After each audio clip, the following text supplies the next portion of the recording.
Well, this is an article I've been really evangelical about for years because I think it's so important to how we think, how we see things, how we interpret what's going on in the world. It's about odds and coincidences and how we see them and how scientists and statisticians see them. And I appreciate the author, Lisa Belkin, giving me permission to do a reading of this article just to make it more accessible maybe to people who don't want to bother to read it, although here is the name and you can look it up on the internet and read it if you like. It's 13 pages long. And I'm illustrating the, I'm not illustrating this, I'm just adding random photos of mine, of my little town here, Las Vegas, New Mexico, just because that's the easiest way for me to fill up the video space here. They have nothing particular to do with the article, although you might see some coincidences. So please enjoy. The Odds of That, on the Nature of Coincidence, by Lisa Belkin in the New York Times Magazine, August 11th, 2002. Read by Jim Terr by permission of the author and copyright holder. When the Miami police first found Benito Kay, he was slumped on a desolate side street near the empty spot where he had habitually parked his Ford Explorer. At about the same time, Don C. Wiley mysteriously disappeared. His car, a white rented Mitsubishi Galant, was abandoned on a bridge outside of Memphis, where he had just had a jovial dinner with friends. The following week, Wladimir Pasechnik collapsed in London, apparently of a stroke. The list would grow to nearly a dozen in the space of 4 nerve-jangling months.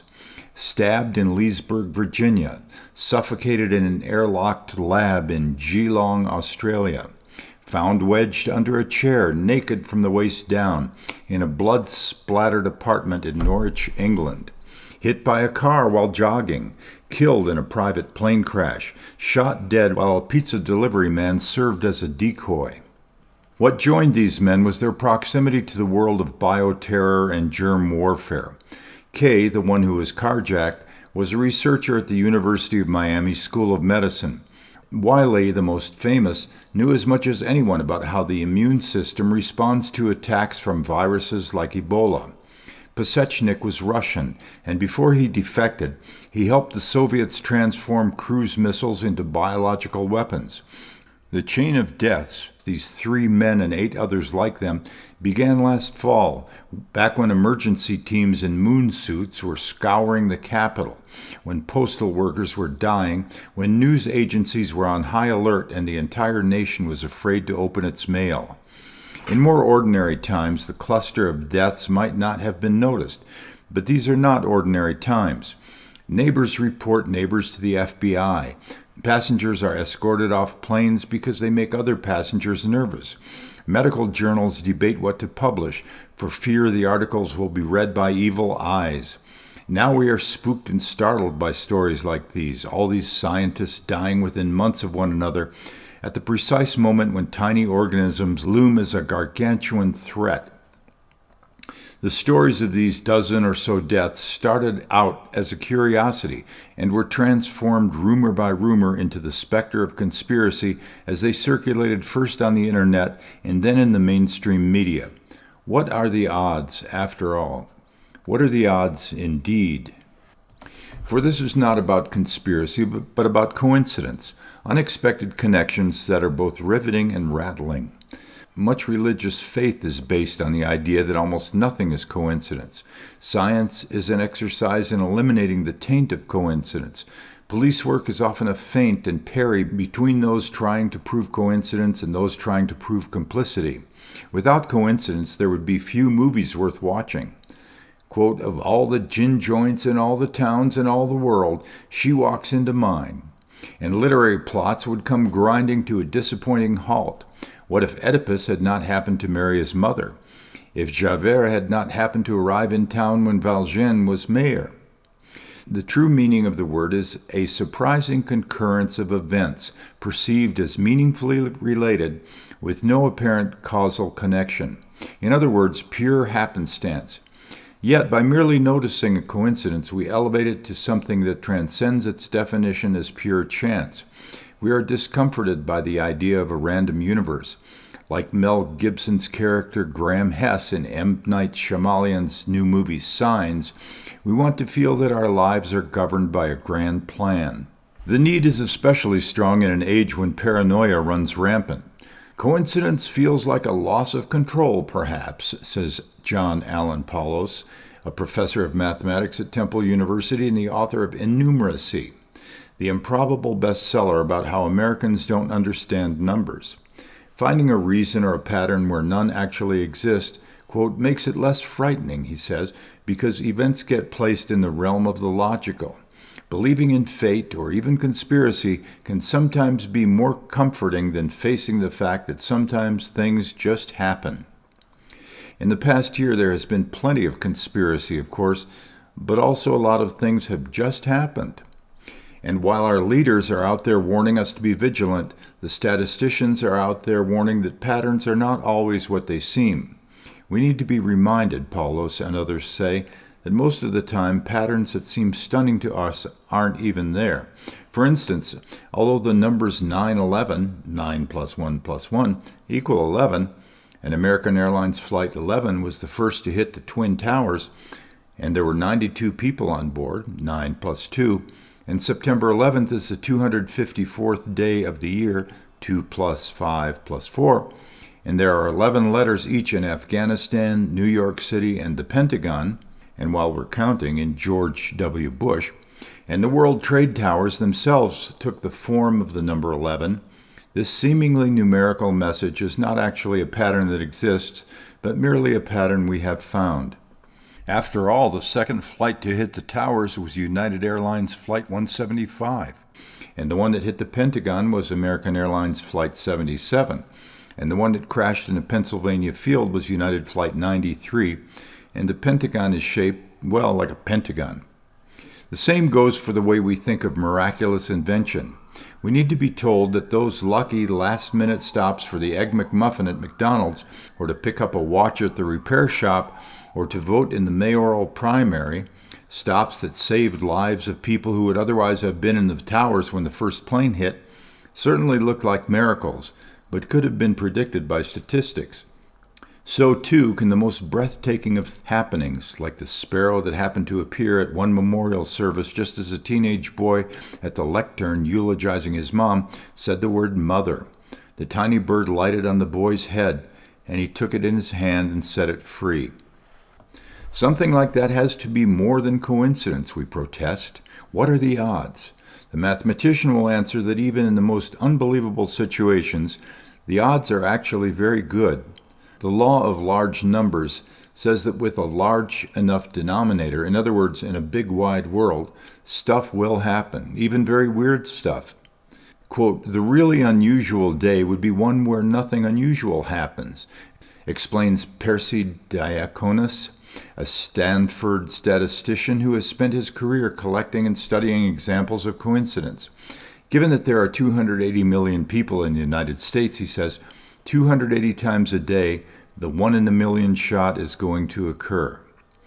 Throw your best story at him, the one about running into your childhood playmate on a street corner in Azerbaijan, or marrying a woman who has a birthmark shaped like a shooting star that is a perfect match for your own, or dreaming that your great Aunt Lucy would break her collarbone hours before she actually does, and he will nod politely and answer that such things happen all the time. In fact, he and his colleagues also warned me that although I pulled all examples in the prior sentence from thin air, I will probably get letters from readers saying one of these things actually happened to them. And what of the deaths of nearly a dozen scientists? Is it really possible that they all just happened to die, most in such peculiar, jarring ways within so short a time? Quote, we can never say for a fact that something isn't a conspiracy, says Brian Efron, a professor of statistics at Stanford. We can just point out the odds that it isn't. I first found myself wondering about coincidence last spring when I read a small news item out of the tiny Finnish town of Ra, which is 370 miles north of Helsinki. On the morning of March 5th, two elderly twin brothers were riding their bicycles, as was their habit, completing their separate errands. At 9:30, one brother was struck by a truck along Coastal Highway 8 and killed instantly. About 2 hours later, and 1 mile down the same highway, the other brother was struck by a second truck and killed. "It was hard to believe this could happen just by chance," said Marco Salo, the senior constable who investigated both deaths for the Rahi Police Department.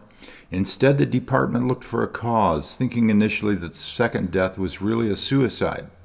Quote, "Almost all Rahi thought he did it knowing that his brother was dead," Salo says of the second brother's death. "They thought he tried on purpose. That would have explained things." But the investigation showed that the older brother was off cheerfully getting his hair cut just before his own death. The family could not immediately accept that this was random coincidence either. "It was their destiny," offers their nephew, who spoke with me on behalf of the family. It is his opinion that his uncles shared a psychic bond throughout their lives. When one brother became ill, the other one fell ill shortly thereafter. When one reached to scratch his nose, the other would often do the same. Several years ago, one brother was hit and injured by a car, also while biking, and the other one developed pain in the same leg. The men's sister had still another theory entirely. "She worried that it was a plot to kill both of them," the nephew says, describing his aunt's concerns that terrorists might have made their way to Rahi. "She was angry. She wanted to blame someone. She said the chances of this happening by accident are impossible." Not true, the statisticians say, but before we can see the likelihood for what it is, we have to eliminate the distracting details. "We are far too taken," Ephron says, "with superfluous facts and findings that have no bearing on the statistics of coincidence." After our initial surprise, Ephron says that the real yardstick for measuring probability is how surprised should we be?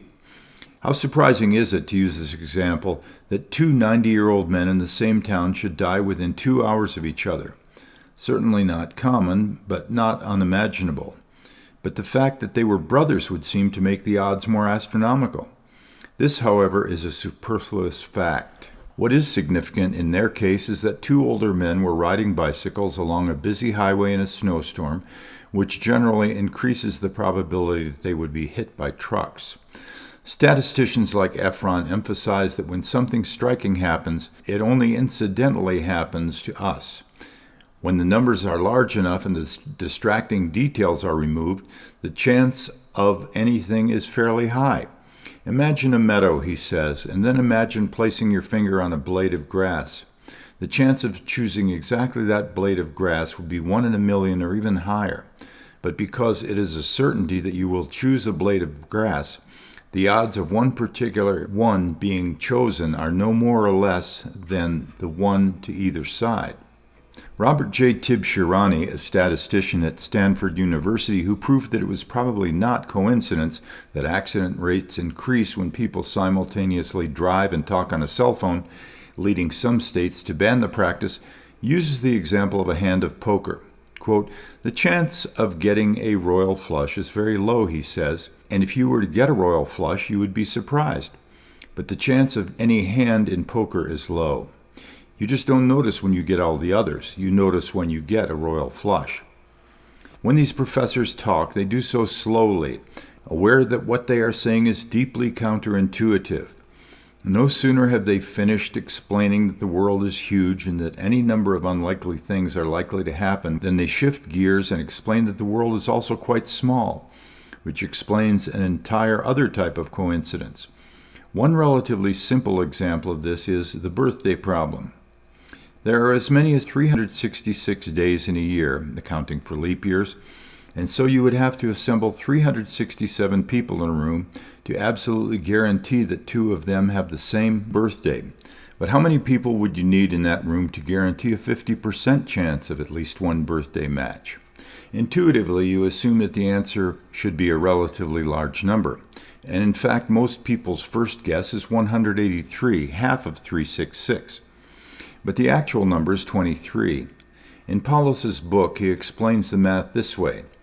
The number of ways in which 5 dates can be chosen, allowing for repetitions, is 365 times 365 times 365 times 365 times 365. Of all these 3,655 ways, however, only 365 by 364 by 363 by 362 by 361 are such that no 2 of the dates are the same. Any of the 365 days can be chosen first. Any of the remaining 364 can be chosen second, and so on. Thus, by dividing this latter product, 365 by 364 by 363 by 362 by 361, by 3,655, we get the probability that 5 persons chosen at random will have no birthday in common. Now, if we subtract this probability from 1, or from 100% if we're dealing with percentages, we get the complementary probability that at least 2 of the 5 people do have a birthday in common. A similar calculation using 23 rather than 5 yields 1/2 or 50% as the probability that at least 2 of 23 people will have a common birthday. Got that?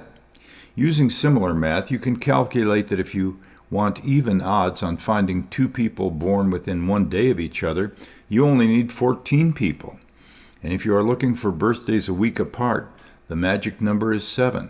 Incidentally, if you are looking for an even chance that someone in the room will have your exact birthday, you will need 253 people. And despite numbers like these, we are constantly surprised when we meet a stranger with whom we share a birth date or a hometown or a middle name. We are amazed by the overlap, and we conveniently ignore the countless things we do not have in common. Which brings us to the death of Benito Kay, who was not, despite reports to the contrary, actually a microbiologist. He was a researcher in a lab at the University of Miami's Sylvester Cancer Center, where he was testing various agents as potential cancer drugs. He never worked with anthrax or any infectious disease, according to Dr. Bach Ardalan, a professor of medicine at the University of Miami and Kay's boss for the past 3 years. There is no truth to the talk that Benito was doing anything related to microbiology, Ardalan says. He certainly wasn't doing any sensitive kind of work that anyone would want to hurt him for. But those facts got lost amid the confusion and the prevalence of very distracting details in the days after he died. So did the fact that he had hypertension. On the afternoon of Monday, November 19th, Kay attended a late afternoon lab meeting, and as it ended, he mentioned that he hadn't been feeling well.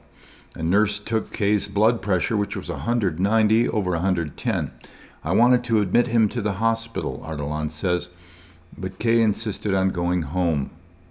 Kay had the habit of parking his car on Northwest 10th Avenue, a side street that Ardalan describes as being beyond the area considered to be safe. His spot that day was in front of a house where a young boy was playing outside. 4 youths approached Kay as he neared his car, the boy later told the police, and there may have been some baseball bats involved. When the police arrived, they found Kay unconscious. His briefcase was at his side, but his wallet was gone.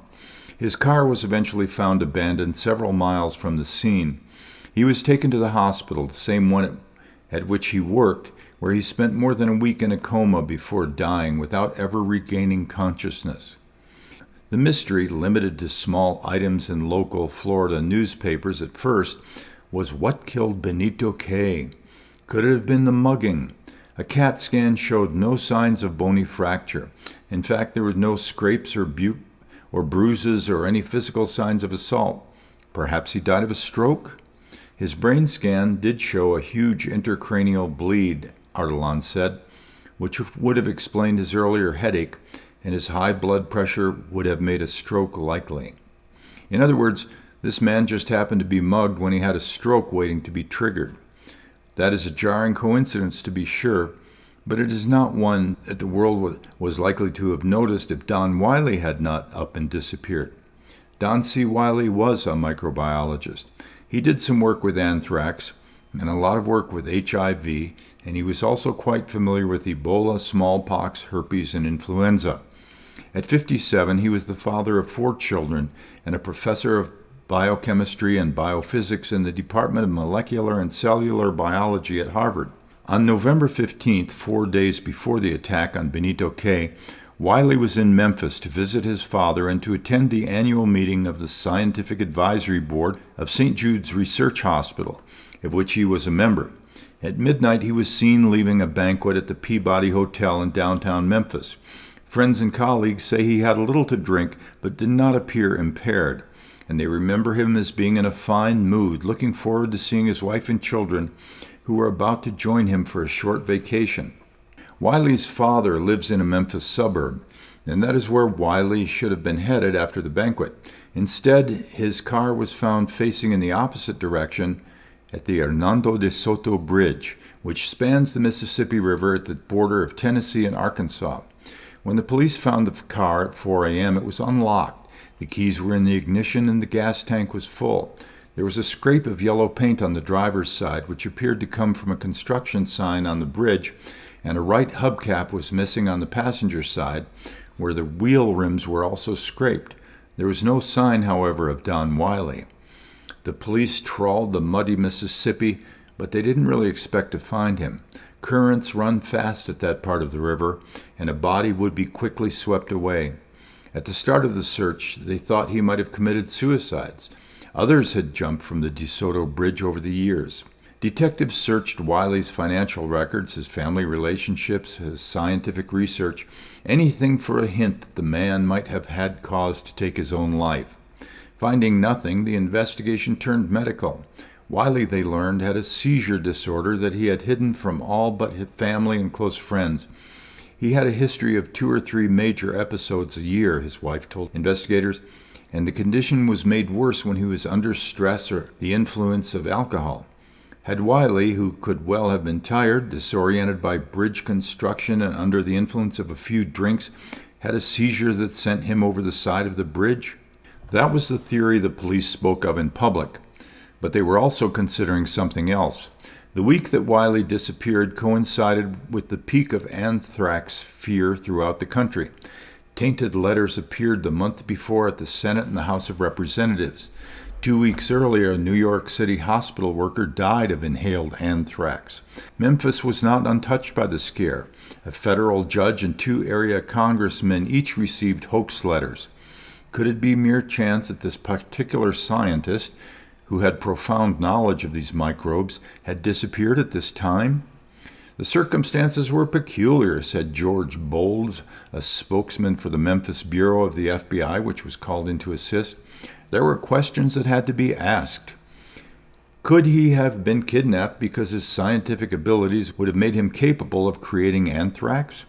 Or maybe he'd had some involvement in the mailing of the anthrax, and he'd disappeared to cover his tracks. Did his co-conspirators grab him and kill him? We were in new territory, Bowles continued. Just because something is conceivable doesn't mean it's actually happened, but at the same time, just because it's never happened doesn't mean it can't happen. People's idea of what is possible definitely changed on September 11th. People feel less secure and less safe. I'm not sure they're at greater risk than they were before. Maybe they're just more aware of the risk they are actually at. As a species, we appear to be biologically programmed to see patterns in conspiracies, and this tendency increases when we sense that we're in danger. We are hardwired to overreact to coincidences, says Percy Diaconus. It goes back to primitive man. You look in the bush, it looks like stripes. You'd better get out of there before you determine the odds that you're looking at a tiger. The cost of being flattened by the tiger is high. Right now, people are noticing any kind of odd behavior and being nervous about it. Adds John Allen Paulos, human beings are pattern-seeking animals. It might just be part of our biology that conspires to make coincidences more meaningful than they really are. Look at the natural world of rocks and plants and rivers. It doesn't offer much evidence for superfluous coincidences, but primitive man had to be alert to all anomalies and respond to them as if they were real. For decades, all academic talk of coincidence has been in the context of the mathematical. New work for scientists like Joshua B. Tenenbaum, an assistant professor in the Department of Brain and Cognitive Sciences at MIT, is bringing coincidence into the realm of human cognition. Finding connections is not only the way we react to the extraordinary, Tenenbaum postulates, but also the way we make sense of our ordinary world. Coincidences are a window into how we learn about things, he says. They show us how minds derive richly textured knowledge from limited situations. To put it another way, our reaction to coincidence shows how our brains fill in the factual blanks. In an optical illusion, he explains, our brain fills the gaps, and although people take it for granted that seeing is believing, optical illusions prove that's not true. Illusions also prove that our brain is capable of imposing structure on the world, he says. One of the things our brain is designed to do is infer the causal structure of the world from limited information. If not for this ability, he says, a child could not learn to speak. A child sees a conspiracy, he says, in that others around him are obviously communicating, and it is up to the child to decode the method. But the same mechanisms can misfire, he warns. They are well suited to the time of cavemen and tigers and can be overloaded in our highly complex world. It's why we have the urge to work everything into one big grand scheme, he says. We do like to weave things together. But have we evolved into fundamentally rational or fundamentally irrational creatures? That is one of the central questions. We pride ourselves on being independent and original, and yet our reactions to nearly everything can be plotted along a predictable spectrum. When the grid is coincidences, one end of the scale is for those who believe that these are entertaining events with no meaning. At the other end are those who believe that coincidence is never an accident. The view of coincidence as fate has lately become something of a mini-trend in the New Age section of bookstores. Among the more popular authors is Squire Rushnell, who, in the interest of marketing, spells his first name with a capital Q. Rushnell spent 20 years producing such television programs as Good Morning America and Schoolhouse Rock. His fascination with coincidence began when he learned that both John Adams and Thomas Jefferson died on the same July 4th, 50 years after the ratification of the Declaration of Independence. That stuck in my craw, Rushnell says, and I couldn't stop wondering what that means. And so Rushnell wrote When God Winks, How the Power of Coincidence Guides Your Life. The book was published by a small press shortly before September 11th and sold well without much publicity. It will be re-released with great fanfare by Simon & Schuster next month. Its message, Rushnell says, is that coincidences are signposts along your universal pathway. They are hints that you are going in the right direction or that you should change course. It's like your grandmother sitting across the Thanksgiving table from you and giving you a wink. What does that wink mean? I'm here. I love you. Stay the course. During my interview with Rushnell, I told him the following story. On a frigid December night many years ago, a friend dragged me out of my warm apartment where I planned to spend the evening in my bathrobe nursing a cold. I had to come with her to the movies, she said, because she had made plans with a pal from her office, and he was bringing a friend for me to meet. Translation, I was expected to show up for a last-minute blind date. For some reason, I agreed to go, knocking back a decongestant as I left home. We arrived at the theater to find that the friend who was supposed to be my date had canceled, but not to worry, another friend had been corralled as a replacement. The replacement and I both fell asleep in the movie. I was sedated by cold medicine. He was a medical resident who had been awake for 36 hours. But 4 months later we were engaged, and we have been married for nearly 15 years. Rushnell was enthralled by this tale, particularly by the mystical force that seemed to have nudged me out the door when I really wanted to stay home and watch the Golden Girls. I know that those on the other end of the spectrum, the scientists and mathematicians, would have offered several overlapping explanations of why it was unremarkable. There are, of course, the laws of big numbers and small numbers, the fact that the world is simultaneously so large that anything can happen, and so small that weird things seem to happen all the time. Add to that the work of the late Amos Tversky, a giant in the field of coincidence theory, who once described his role in this world as debugging human intuition. Among other things, Tversky disproved the hot hand theory of basketball, the belief that a player who has made his last few baskets will more likely than not make his next. After examining thousands of shots by the Philadelphia 76ers, he proved that the odds of a successful shot cannot be predicted by the shots that came before. Tversky similarly proved that arthritis sufferers cannot actually predict the weather and are not in more pain when there's a storm brewing, a belief that began with the ancient Greeks. He followed 18 patients for 15 months, keeping detailed records of their reports of pain and joint swelling, and matching them with constantly updated weather reports. There was no pattern, he concluded, although he also concluded that his data would not change many people's beliefs. We believe in such things as hot hands and arthritic forecasting and predestined blind dates because we notice only the winning streaks, only the chance meetings that lead to romance, only the days that grandma's hands ache before it rains. We forget all the times that nothing happens, says Ruma Falk, professor emeritus of psychology at the Hebrew University in Jerusalem, who studied years ago with Tversky. Dreams are another example, Falk says. We dream a lot, every night and every morning, but it sometimes happens that the next day something reminds you of that dream. Then you think it was a premonition. Falk's work is focused on the question of why we are so entranced by coincidence in the first place. Her research itself began with a coincidence. She was on sabbatical in New York from her native Israel, and on the night before Rosh Hashanah, she happened to meet a friend from Jerusalem on a Manhattan street corner. She and the friend stood on the corner and marveled at the coincidence. What is the probability of this happening? She remembers wondering. What did this mean? How stupid we were, Falk says now, to be so surprised. We related to all the details that had converged to create that moment. But the real question was, what was the probability that at some time in some place I would meet one of my circle of friends? And when I told this story to others at work, they encoded the events as two Israelis meeting in New York, something that happens all the time. Why was her experience so resonant for her, Falk asked herself, but not for those around her?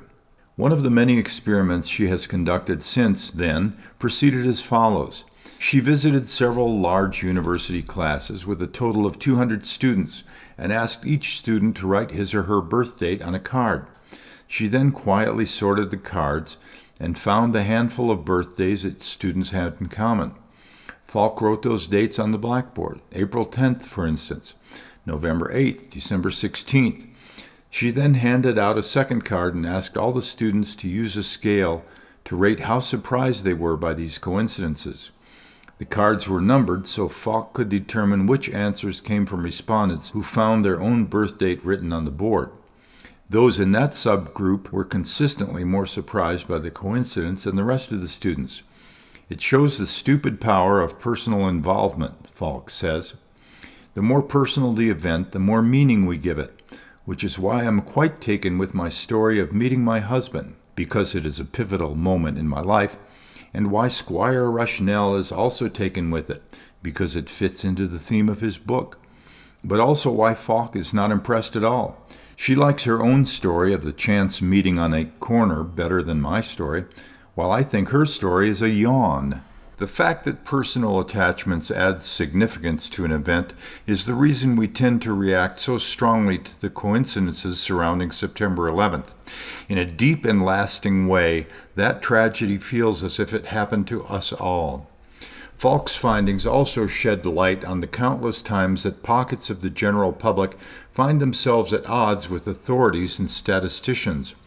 Her results might explain, for instance, why lupus patients are certain their breast implants are the reason for their illness, despite the fact that epidemiologists conclude there is no link, or why parents of autistic children are resolute in their belief that childhood immunizations or environmental toxins or a host of other suspected pathogens are the cause, even though experts are skeptical. They might also explain the outrage of all the patients who are certain they live in a cancer cluster, but who have been told otherwise by researchers. Let's be clear, this does not mean that conspiracies do not sometimes exist or that the environment never causes clusters of death. And just as statistics are often used to show us that we should not be surprised, they can also prove what we suspect, that something is wrong out there. Quote, the fact that so many suspected cancer clusters have turned out to be statistically unsupportable does not mean the energy we spend looking for them has been wasted, says Dr. James M. Robbins, a professor of epidemiology and biostatistics at Harvard and an expert on cancer clusters. You're never going to find the real ones if you don't look at all the ones that don't turn out to be real ones. Most often, though, coincidence is a sort of Rorschach test. We look into it and find what we already believe. It's like an archer shooting an arrow and then drawing a circle around it, Falk says. We give it meaning because it does mean something to us. Wladimir Pasechnik was 64 when he died. His early career was spent in the Soviet Union working at Biopreparat, the site of that country's biological weapons program. He defected in 1989 and spilled what he knew to the British, revealing for the first time the immense scale of Soviet work with anthrax, plague, tularemia, and smallpox. For the next 10 years, he worked at the Center for Applied Microbiology and Research, part of Britain's Department of Health. 2 years ago, he left to form Regma Biotechnologies, whose goal was to develop treatment for tuberculosis and other infectious disease. In the weeks before he died, Pasechnik had reportedly consulted with authorities about the growing anthrax scare. Despite all these intriguing details, there is nothing to suggest that his death was caused by anything other than a stroke. Robert Schwartz's death, while far more dramatic and bizarre, also appears to have nothing to do with the fact that he was an expert on DNA sequencing and analysis. On December 10th, he was found dead on the kitchen floor of his isolated log and field stone farmhouse near Leesburg, Virginia, where he had lived alone since losing his wife to cancer 4 years ago and his children to college. Schwartz had been stabbed to death with a 2-foot-long sword, and his killer had carved an X on the back of his neck. 3 friends of Schwartz's college-age daughter were soon arrested for what the prosecutor called a planned assassination. 2 of the trials for first-degree murder are scheduled for this month. A few weeks later, police arrested the daughter as well. One suspect had a history of mental illness, and their written statements to police talk of devil worship and revenge. There is no talk, however, of microbiology. On the same day that Schwartz died, Set van Nguyen, 44, was found dead in an airlocked storage chamber at the Australian Commonwealth Scientific and Industrial Research Organization's Animal Disease Facility in Geelong. A months-long internal investigation concluded that a string of equipment failures had allowed nitrogen to build up in the room, causing Nguyen to suffocate. Although the center itself dealt with microbes like mousepox, which is similar to smallpox, Nguyen himself did not. Nguyen was in no way involved in research into mousepox, said Stephen Prowse, who was the acting director of the Australian lab during the investigation. He was a valued member of the laboratory's technical support staff and not a research scientist. Word of all these deaths, though not the specific details, found its way to Ian Gurney, a British writer. Gurney is the author of The Cassandra Prophecy, Armageddon Approaches, a book that uses clues from the Bible to calculate that Judgment Day will occur in or about the year 2023. He is currently researching his second book, which is in part about the threat of nuclear and biological weapons, and after September 11th, he entered a news alert request into Yahoo, asking to be notified whenever there was news with the keyword microbiologist. First Kay, then Wiley, then Pasechnik, Schwartz, and Nguyen popped up on Gurney's computer. I'm not a conspiracy theorist, says the man who has predicted the end of the world, but it certainly did look suspicious. Gurney compiled what he had learned from these scattered accounts into an article that he sent to a number of websites, including Rents.com, which tracks UFO sightings worldwide. Over the past few weeks, Gurney wrote, several world-acclaimed scientific researchers specializing in infectious diseases and biological agents such as anthrax, as well as DNA sequencing, have been found dead or have gone missing. The article went on to call Benito Kay, the cancer lab technician, a cell biologist working on infectious diseases like HIV, and said that he had been attacked by 4 men with a baseball bat, but did not mention that he suffered from high blood pressure. It then described the disappearance of Wiley without mentioning his seizure disorder and the death of Pasechnik without saying that he suffered a stroke. It gave the grisly details of Schwartz's murder, but said nothing of the arrests of his daughter's friends. Nguyen, in turn, was described as a skilled microbiologist, and it was noted that he shared a last name with Kathy Nguyen, the 61-year-old hospital worker who just happened to be the one New Yorker to die of anthrax. Of course, there have always been rumors based on skewed historical fact. Recall, for example, the list of coincidences that supposedly linked the deaths of President Lincoln and Kennedy. It goes in part like this. The 2 men were elected 100 years apart. Their assassins were born 100 years apart. In fact, 101 years apart. They were both succeeded by men named Johnson, and the 2 Johnsons were born 100 years apart. Their names each contain 7 letters. Their successors' names each contain 13 letters, and their assassins' names each contain 15 letters. Lincoln was shot in a theater and his assassin ran to a warehouse, while Kennedy was shot from a warehouse and his assassin ran to a theater. Lincoln, or so the story goes, had a secretary named Kennedy who warned him not to go to the theater the night he was killed. For the record, Lincoln's White House secretaries were named John Nicolay and John Hay, and Lincoln regularly rejected warnings not to attend public events out of fear for his safety, including his own inauguration.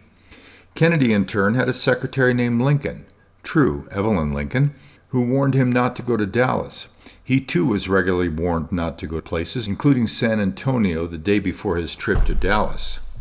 I first read about these connections 5 years after the Kennedy assassination when I was 8, which says something about how conspiracy theory speaks to the child in all of us.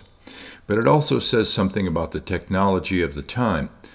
The numerological coincidences from the World Trade Center that I mentioned at the start of this article made their way onto my computer screen by September 15th, from a friend of a friend of a friend of an acquaintance ad infinitum and ad nauseum. Professor Robbins of Harvard points out that the web has changed the scale of these things. Had there been a string of dead scientists back in 1992 rather than 2002, he says, it is possible that no one would have ever known. Back then you would not have had the technical ability to gather all these bits and pieces of information, while today you're able to pull it off. It's well known that if you take a lot of random noise, you can find chance patterns in it, and the net makes it easier to collect random noise. The Gurney article traveled from one website to the next and caught the attention of Paul Sieveking, a co-editor of Fortean Times, a magazine that describes itself as the Journal of Strange Phenomena. People send me stuff all the time, Sieveking says. This was really interesting. Wearing his second hat as a columnist for the Sunday Telegraph in London, he wrote a column on the subject for that paper, entitled Strange But True, The Deadly Curse of the Bioresearchers. His version began with the link between the 2 Nguyens and concluded, it is possible that nothing connects this string of events, but it offers ample fodder for the conspiracy theorist or thriller writer. Commenting on the story months later, Sieveking says, it's probably just a random clumping, but it just happens to look significant. We're all natural storytellers, and conspiracy theorists are just frustrated novelists. We like to make up a good story out of random facts. Over the months, Gurney added names to his list and continued to send it to virtual and actual publications around the U.S. Mainstream newspapers started taking up the story, including an alternative weekly in Memphis, where interest in the Wiley case was particularly strong, and most recently the Toronto Globe and Mail. The tally of microbiologists is now at 11, give or take, depending on the story you read. In addition to the men already discussed, the names that appear most often are these: Viktor Korshunov, a Russian expert in intestinal bacteria, who was bashed over the head near his home in Moscow. Ian Langford, a British expert in environmental risk and disease, who was found dead in his home near Norwich, England, naked from the waist down and wedged under a chair. Tanya Holzmayer, who worked as a biologist near San Jose and was shot 7 times by a former colleague when she opened the door to a pizza delivery man. David Wynne Williams, who studied microbes in the Antarctic and was hit by a car while jogging near his home in Cambridge, England, and Stephen Mostow, an expert in influenza who died when the plane he was piloting crashed near Denver. These stories have also made their way into the email boxes of countless microbiologists.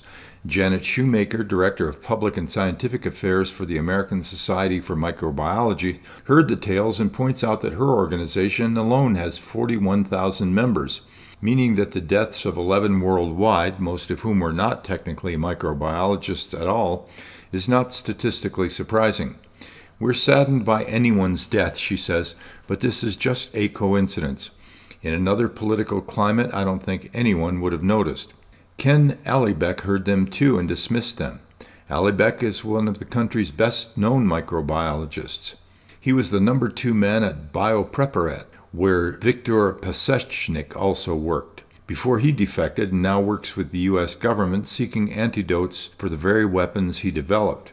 Those who have died, he said, did not really know anything about biological weapons, and if there were a conspiracy to kill scientists with such knowledge, he would be dead.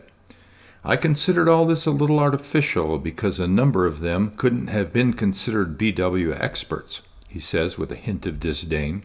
I got an email from Pasechnik before he died, and he was working on a field completely different from this. People say to me, Ken, you could be a target, but if you start thinking about this, then your life is over. I'm not saying I'm not worried, but I'm not paying much attention. I'm opening my mail as usual. If I see something suspicious, I know what to do. Others are not quite as sanguine. Phyllis Della Lata is the Director of Clinical Microbiology Services at New York's Columbia Presbyterian Medical Center. She found an article on the deaths circulating in the most erudite place, an internet discussion group of directors of clinical microbiology labs around the world. These are the people who, when a patient develops suspicious symptoms, are brought in to rule out things like anthrax. Della Lata, whom I know from past medical reporting, forwarded the article to me with a note. See attached, FYI. Should I be concerned? I'm off on a business trip to Italy tomorrow and next week. If I don't return, write my obituary. She now says she doesn't really believe there's any connection between the deaths. It's probably only coincidence, she says, then adds, but if we track back a lot of things that we once dismissed as coincidence, foreigners taking flying lessons, we would have found they weren't coincidence at all. You become paranoid. You have to be. Don Wiley's body was found on December 20th near Vidalia, Louisiana, about 300 miles south of where he disappeared.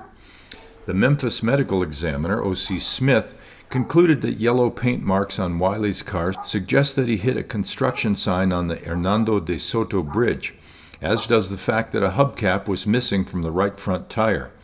Smith's theory is that heavy truck traffic on the bridge can set off wind gusts and create roadway bounce, which might have been enough to cause Wiley to lose his balance after getting out of the car to inspect the scrapes. He was 6'3", and the bridge railing would have only come up to mid-thigh. If Dr. Wiley were on the curb trying to assess damage to his car, all of these factors may have played a role in his going over the rail, Smith said when he issued his report. Bone fractures found on the body support this theory. Wiley suffered fractures to his neck and spine, and his chest was crushed, injuries which are consistent with Wiley's hitting a support beam before he landed in the water. The Wiley family considers this case closed. These kinds of theories are something that's always there, says Wiley's wife, Katrin Veilgersdottir, who has heard all the rumors. People who want to believe it will believe it, and there's nothing anyone can say. The Memphis police also consider the case closed, and the local office of the FBI has turned its attention to other odd happenings. The talk of Memphis at the moment is the bizarre ambush of the city's coroner last month. He was wrapped in barbed wire and left lying in a stairwell of the medical examiner's building with a live bomb strapped to his chest. Coincidentally, that coroner, O.C. Smith, was also the coroner who did the much-awaited, somewhat controversial autopsy of Don Wiley. What are the odds of that? The numbers 9/11, 9 plus 1 plus 1, equal 11, and American Airlines Flight 11 was the first to hit the Twin Towers. And there were 92 people on board, 9 plus 2, and September 11th is the 254th day of the year, 2 plus 5 plus 4. What of the deaths of nearly a dozen scientists? Is it really possible that all just happened to die, most in such jarring ways within so short a time? The fact that personal attachment adds significance to an event is the reason we tend to react so strongly to the coincidences surrounding September 11th. In a deep and lasting way, that tragedy feels as if it happened to us all. Presidents Kennedy and Lincoln were elected 100 years apart. Both men were succeeded by Johnsons, who were also born 100 years apart. Their names each contain 7 letters. Their successors' names each contain 13 letters. Their assassins' names each contain 15 letters. In a room of 23 people, the odds are even that 2 of them will have the same birthday. Reduce the occupants to 14, and it's even money that 2 of them were born within 1 day of each other. And for a 50-50 chance of finding a pair of birthdays a week apart, you need to invite only 7 to the party.